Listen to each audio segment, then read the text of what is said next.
Alright, here we go with lesson 7.3, and this one is called Special Products of Polynomials. And this is really going to build off what we learned in 7.2, which was multiplying polynomials. And so we're going to kind of look at a little bit of review first, and then transfer into the new concept for the day. So the first thing it says is warm-up activity, complete the following products. Remember that when you see this word products, you know that that means we are multiplying at least two items together. And so when it says square of a binomial, the word square tells us that something is happening twice. So when we see it written like this, we know that it means that x plus 3 is being multiplied by itself. And that's what this little note tells us down here. So x plus 3 squared really means x plus 3 times x plus 3.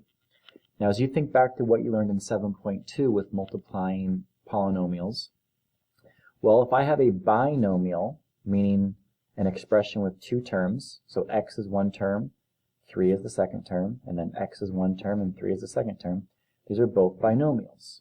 And in 7.2, when we multiply binomials, we know that we use FOIL.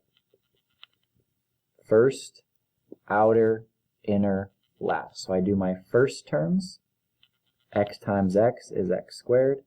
I do my outer terms, that's the two that are the furthest apart from each other, that gives you 3x. I do my inner terms, that also gives me 3x. And I do my last terms, which here is plus 9.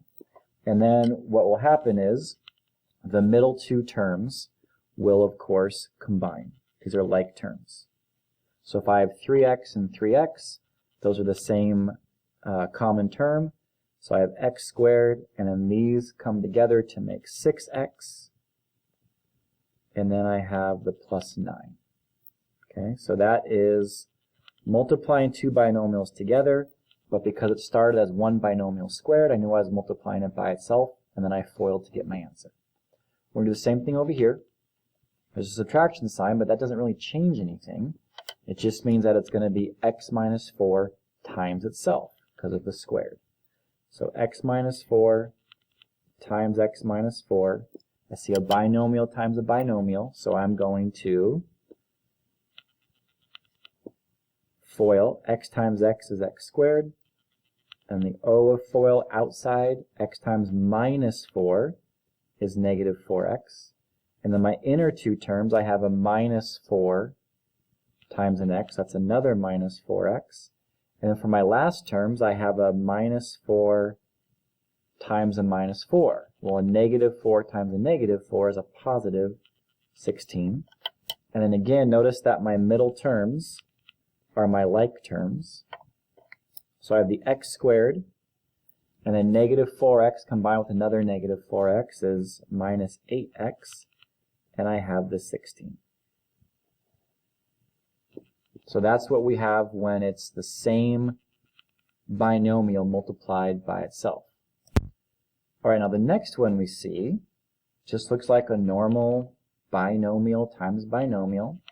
So if we perform FOIL, then it's going to be first term times first term, and that gives us x squared. Then I go outside term times outside term, x times minus 5. That gives me minus 5x. Then I do my inside term, the I of FOIL.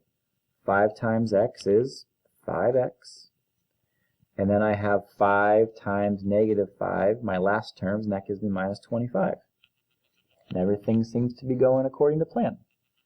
Well, now look at where you have your common terms.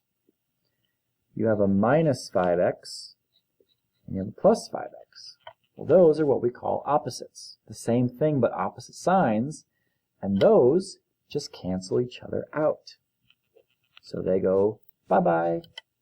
And all you're left with is x squared minus 25.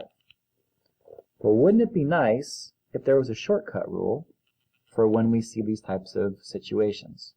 And of course, there is. So when you have a binomial times a binomial, and everything looks the same except for the signs, what will end up happening is when you do FOIL, the O and the I of FOIL will automatically be opposites of each other, and they will go away. So if we were to redo this question, if I had x plus 5 times x minus 5, because they're the same, except for the signs in the middle, same amount of x's, same amount of constants, I don't actually have to do FOIL. I only have to do the f, so the first term, x times x is x squared, and then I only have to do the last term. 5 times negative 5 is minus 25. And the reason that happens is because, notice, if I did the full FOIL, these just ended up canceling each other out anyways. So let's do one more example.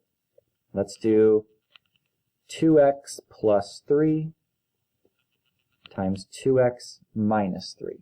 Let's do that. I don't need to do FOIL. I only need to do the first. 2x times 2x gives me 4x squared. And then I only need to do the last. 3 times minus 3 is minus 9. I do not need to do the O and the I. So instead of doing FOIL, we're actually doing full, just the F and the L, the full method. Okay, so that's going to be helpful when you see these types of questions, because you can actually get through them much faster once you recognize that it's actually the sum and difference product. This is a rule that we're going to use on the next page for examples, and then you can also utilize it in your homework. Next, we're going to do a little bit of vocabulary review. So remember, we only use FOIL only when it's two binomials that are being multiplied. So FOIL is when we multiply a binomial with a binomial. So it's only when it's a binomial times binomial that you can use the FOIL method. Now remember, a binomial is simply a polynomial with two terms. So some quick examples of two terms. It could be something simple like x plus 5. The x is a term, the 5 is a term. It could be 2x minus 7. 2x is a term, 7 is a term. It could be 3x squared plus 2. Because again, you just have one term here and one term here. So these are all examples of binomials. And then to do a product of binomials, we multiply to get the answer. And of course, the method that we like to use is the FOIL method. First, outer, inner, last. A trinomial is a polynomial with 3 terms. And then we have this word. This is kind of new probably for a lot of you. A quadratic. A quadratic. This is a polynomial with a degree of 2. So here are some examples of polynomials that would be considered quadratics, or would be considered a quadratic. You might see something like this: x squared plus 2, or x squared plus 3x minus 5, or 2x squared minus 7x, or 4x squared plus 8. And the reason why all of these are considered quadratics is because the degree of the entire polynomial is 2. So as long as the degree is 2, the degree of the polynomial, meaning the highest exponent you see is 2, you have yourself a quadratic. Alright, so now we're going to do 6 examples of the product in which we multiply the same thing by itself, and then we'll do 6 examples that can use the sum and difference product shortcut. So I'm going to quickly write out all 6 questions as far as one binomial times another.